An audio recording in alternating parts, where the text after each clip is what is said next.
Yo, what's up, Breaker fans? This is Raphael from C Manga, and I'm here to give you another review of the Breaker New Wave Chapter 105. And before I begin, I just want to clear up a mistake I made in the last review, so I'm sorry if it caused any confusion. But the master that Dokhengrang is talking about and the master who I was relating to that trained Chun-Woo are the same person. So yeah, Chun-Woo and Dokhengrang had the same master Unwoo. He trained Dokhengrang first, and he trained Chun-Woo after raising him to be the Nine Arch Dragon. So yeah, all those similarities I made, they were basically pointless because I was making similarities to the same person. So yeah, sorry about that if it confused anyone, but yeah, that makes a lot more sense anyway, considering they both have the same techniques and same fighting style that obviously Unwoo passed on to them. So yeah, but anyway, on to the review today. Today's chapter, sorry, was quite good. It was basically a direct continuation of the last one, so I think it would have been better if they were both put together instead of two separate chapters, but whatever. It continues with Doc Henran's flashback, and he's basically, he's on his path to destroy the Murim, the people that took away his master. And in this one, he's met Jae-Gal, and he's fighting with him. Jae-Gal comments saying that you fight similar to the Nine Arch Dragon, and Doc Henran's like, I've heard that name quite a few times. Who is this guy? And he's like, you don't know, but you use such similar techniques. He's like, maybe are you related to the Nine Arch Dragon's master? And he's like, Nine Arch Dragon's master? Who could that be? And then after he's like, Unwoo. And then he said, I heard he died after being imprisoned by the Mirim society after what happened before. And he's like, Doctor was like, he's dead. Like, what the flip? Like, obviously he's completely shot. He's like, yeah, while he was imprisoned, he raised the Nine Arch Dragon, but he killed himself to save his disciple, which everyone should know, pierced his own heart so that no one could get the Black Heaven and Earth technique. And yeah, he's contemplating, thinking, I want my master, the one and only master I have is dead. And like Jae-Gal's like, yeah, it was very, what do you call it, news, like, big news, like, how did you not know? And he's completely ignored that, and he's like shouting, where's the Nine Arch Dragon? And Jae-Gal's, if you really want to meet him, come with us, or come with me. And while this is, he's walking away, he's thinking, I don't understand, Master. He's like, you took on the Nine Arch Dragon as your disciple, even though it's like when you cast me out. And he's like, I still never got to ask you what the Hyungwon Ji-gyung was. And he's like, it goes back to the present now, and he's like saying, I'll search for that answer myself, because after all, I am the lone wolf.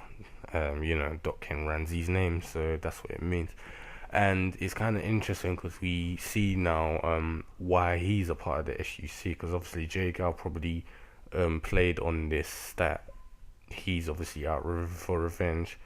He wants to, find out more information about who the Nine Arch Dragon is. They obviously know, seeing as he's related to his master, Unwoo. So, basically played on that, and he's basically feeding into their hands. So it goes back to the present now, and we see Chumrang thinking, why is all riled up by who could this be? Is it the boy? And it's like, no way it could be. So Shi-Woon's charged out after him, and he's thrown, a punch at Dokhenran. Dokhenran's saying the same thing as the previous chapters. It's predictable, and he counters him by hitting him in the temple and then doing a roundhouse kick into his left left part of the rib cage. Sorry. So John runs out thinking, so what was he so riled up if he managed to do that to him? And then he gets back up and same thing, kill you, and she's like, there's no way he could get back up after receiving such a intense blow to his temple. He should be like unconscious right now. So Doc Henran's thinking, so it's just as I thought. He's like, attacks like this won't work. He's saying he's got fast movement and excessive key usage, so this allows him not to feel any sort of pain, and he can multiply his strength and his speed. So he's thinking that this is correct, and he's like, this is exactly what my research on Hyung-Won Ji-gun predicted. But he thinks like, something's really weird though. And then Shi-Woon's charged in again, and he's thinking he's gonna body tackle him, but he uses a foot technique and disappears to hit him with a hook on his left side, or his right side, sorry. And then he follows that up because it misses and uses a roundhouse kick, which Dokhengrang blocks. So he's thinking, while he's dodging Shi-Woon again, he's thinking, it's like, it's just as I thought, then this guy's copying my techniques as if he can absorb them. And Wayne Brilliant, I'm not sure if you're watching this, but you got this completely right, man.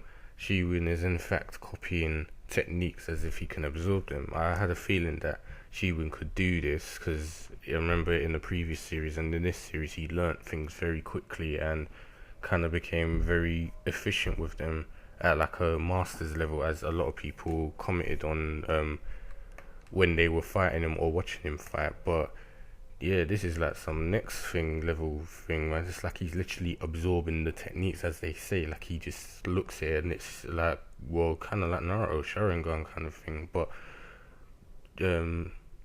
Dokhengrang's thinking the Black Heaven and Earth technique's biggest flaw is the loss of consciousness through excessive keys. So how is it possible for him to, copy me in this state? He should be like completely unaware of what he's doing. And it's like he's thinking, if he was conscious he wouldn't attack full on like this. So does that mean he's perfected the technique? But he's doubting this, thinking, how can he perfect this, and he's only been a disciple of the Nine-Notch Dragon for a few months. There's no way he would have had that enough time to perfect it to this degree.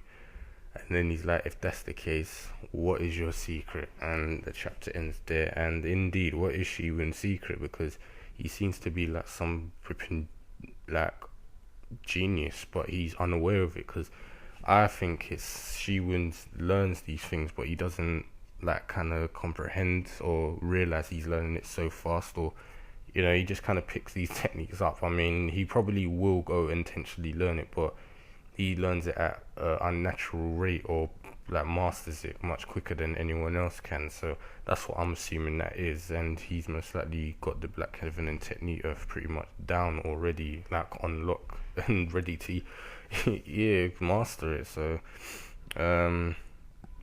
this chapter was really good. I was interested to see that what Dokhengrang reasons for what he's doing is, and it kind of cleared up a lot why Shi-Woon is using this technique at such a high level and be able to learn and use all these other sort of foot techniques and attacks so frequently and easily. So he's basically like a sponge, like he's just sucking up all these techniques without even knowing it. So what I want to know is, after all this, what's going to happen to his Keeson? Is it going to shatter? Which obviously won't, or I wouldn't say shatter, maybe it would hinder it, or maybe it's already healed as I said it as, and it's just still growing to a bigger size. And if that's the case, he's going to be some mad overpowered master. So that's good to hear, I guess. So I think that's all I can say about this chapter. It was very short, and as I said at the beginning, it should have been part of last week's chapter, but it doesn't matter. It was still very good, and that's all I can say. So what do you guys think? Did you enjoy the chapter? What do you predict will happen next? And do you think Dokhengrang's gonna die? Because I do. I definitely think he's not gonna live out this fight. There's no way Shi-Woon's going to let him live after what he did, unless someone manages to stop him, which seems impossible at this state. And as usual, if you like the video and the chapter, leave us a like, because it helps out the series and us here, and subscribe for more content in the channel, and I'll see you guys for the next chapter.